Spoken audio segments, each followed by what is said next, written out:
सनातन संस्कृति की धरोहर ऐसे युगावतार प्रभु श्री कृष्ण की पवित्र जन्मभूमि पर हमारी उसी प्राचीन भव्यता की झलक पाने के लिए सहस्त्र वर्षों से न केवल सामान्य जन प्रतीक्षा कर रहा है, परंतु निरंतर प्रतिकार व युद्ध भी। शाश्वत सनातन धर्म तो विश्व में युगों युगों से मनुष्य जाति का मार्गदर्शन करता आया है तथा श्री कृष्ण तो 5000 वर्ष से भी पूर्व मथुरा की पावन धरती पर अवतरित हुए थे।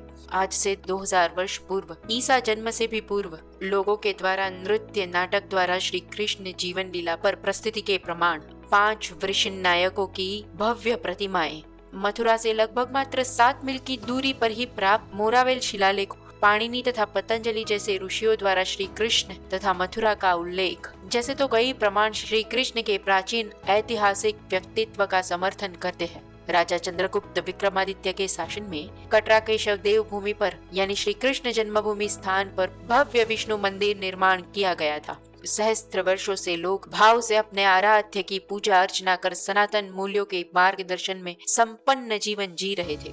परंतु अब वर्ष 1017 मथुरा में केंद्र में स्थित एक ऐसा भव्य समृद्ध मंदिर जिसे मानो देवताओं ने बनाया था, जिसकी भव्यता का विवरण या चित्र द्वारा भी वर्णन करना असंभव था।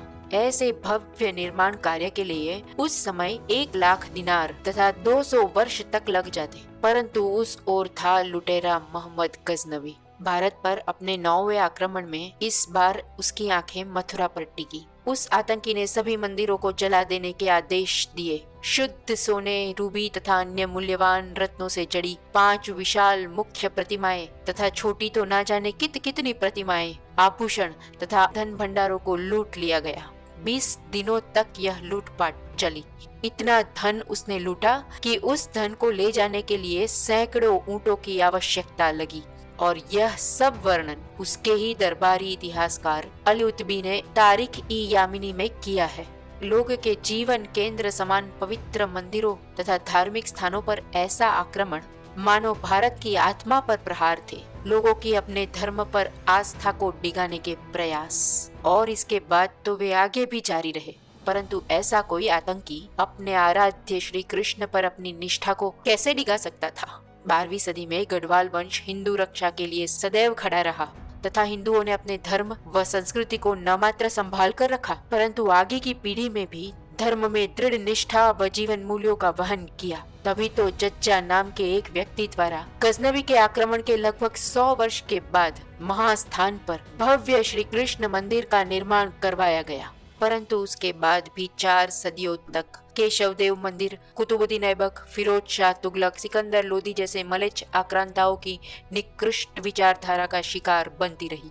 वर्ष 1468 से 1516 के बीच सिकंदर लोदी के समय में विध्वंस का काल चला। मंदिरों को ध्वस्त किया गया, धार्मिक स्थान, आश्रम गृह तथा विद्यालयों में परिवर्तित किए गए।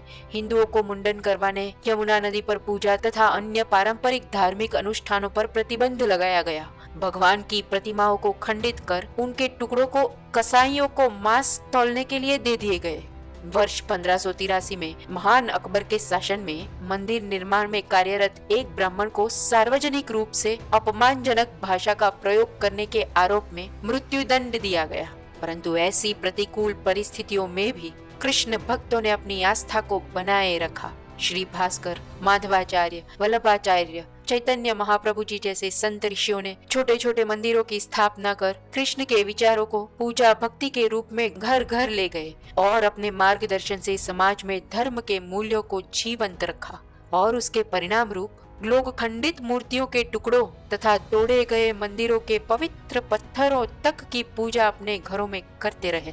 क्या ही कहा जाए लोगों की श्री कृष्ण पर ऐसी श्रद्धा के लिए।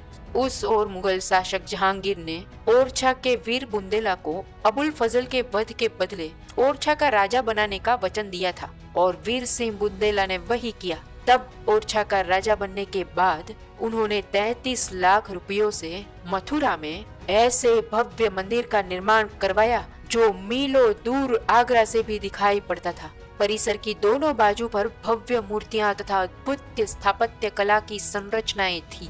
कई लघु मंदिर, विद्यालयों विशाल प्रार्थना कक्ष, अनेकों अन्य भवनों के साथ कृष्ण भजन गाते सहस्त्र लोग मंदिर की शोभा बढ़ा रहे थे। केशव देव मंदिर समग्र भारत का अद्भुत स्थापत्य निर्माण था। परंतु अब वर्ष 1636 शाहजहां ने भी अपने दादाओं के भांति ही 2000 घुड़सवारों को भेज मंदिर ध्वंस तथा विद्रोही मूर्ति पूजकों को कुचलने के आदेश दिए और अब सहिष्णु औरंगजेब की अपनी सहिष्णुता दिखाने की बारी थी। वर्ष 1665 होली, दिवाली जैसे उत्सव, पूजा, विवाह उत्सवों पर भी प्रतिबंध लगाया गया और वर्ष 1669 में उसने विद्यालयों व प्रधान मंदिरों को तोड़ने के आदेश दे दिए। परंतु इससे उसका मन कहाँ भरने वाला था। वर्ष 1670 में रमजान महीने में विशेष कर भव्य केशव देव मंदिर को ध्वस्त करने के आदेश दिए और उसने वहां ईदगाह मस्जिद बनवाई। स्वभाव के अनुसार मंदिरों के धन भंडार रत्नों को लूट लिया गया और पवित्र प्रतिमाओं को आगरा ले जाया गया और आगरा की बेगम साहिब मस्जिद की सीढ़ियों के नीचे उन्हें गाड़ दिया गया ताकि मुसलमान मस्जिद में काफिरों के भगवानों की प्रतिमाओं पर पैर रखकर मस्जिद में प्रवेश करें। मथुरा का नाम इस्लामाबाद किया गया। यह सब उसके विचार पूर्ण कार्य थे। काफिरों के धर्म को अपमानित कर उनकी निष्ठा को डिगाना ही मलेच्छ आक्रांताओं का सदैव उद्देश्य रहा। वर्ष 1707 में औरंगजेब की मृत्यु के बाद मुगलों का शासन ढीला पड़ा और गोवर्धन के युद्ध में मराठों ने मथुरा जीत लिया। कुछ समय बाद वर्ष 1815 में ईस्ट इंडिया कंपनी का उस क्षेत्र पर अधिकार हो गया और बाद में काशी के राजा पट्नीमल ने वह समग्र केशव देव भूमि उनसे खरीद ली और पट्नीमल के बाद उनके वंशज उस भूमि की देखभाल करते रहे। मुसलमानों ने उन दिनों भी उस भूमि पर अधिकार के लिए कई कानूनी केस दर्ज करवाए, परंतु वे सारे ही मामले हारे। स्वतंत्रता के बाद श्री कृष्ण मंदिर ट्रस्ट की स्थापना कर वर्ष 1965 में श्री जुगल किशोर बिरला ने केशव देव मंदिर निर्माण कार्य आरंभ किया। वर्ष 1992 तक ईदगाह मस्जिद के ढांचे में मुसलमान पूरे वर्ष में मात्र 2 बार नमाज पढ़ने आते थे, परंतु बाबरी मस्जिद के वाकये के बाद से वे प्रतिदिन नमाज के द्वारा अपनी उपस्थिति को दर्ज कराने में प्रविष्ट रहे और वे आज भी न्यायालय में उसी भूमि पर अपनी दावेदारी सिद्ध करने में लगे हुए हैं। दुर्भाग्य तो यह है कि सनातन भारतवर्ष की धरा पर अवतरित पूर्ण अवतार युग पुरुष श्री कृष्ण का पवित्र जन्मस्थल हमारी एक ऐतिहासिक अमूल्य विरासत पर अधिकार के लिए भी आज हम हिंदुओं को अपनी ही नैसर्गिक भूमि पृथ्वी पर एकमात्र हिंदू बहुसंख्यक राष्ट्र में हिंदू को ही युद्ध में उतरना पड़ रहा है। परंतु हम अपने पूर्वजों के त्याग व बलिदान को व्यर्थ कैसे जाने दे सकते हैं। हमारी संस्कृति की धरोहर ऐसे श्री कृष्ण जन्मभूमि को श्री कृष्ण के ही दिखाए हुए मार्ग पर चलकर अपने धर्म व संस्कृति की रक्षा हम अवश्य ही करेंगे।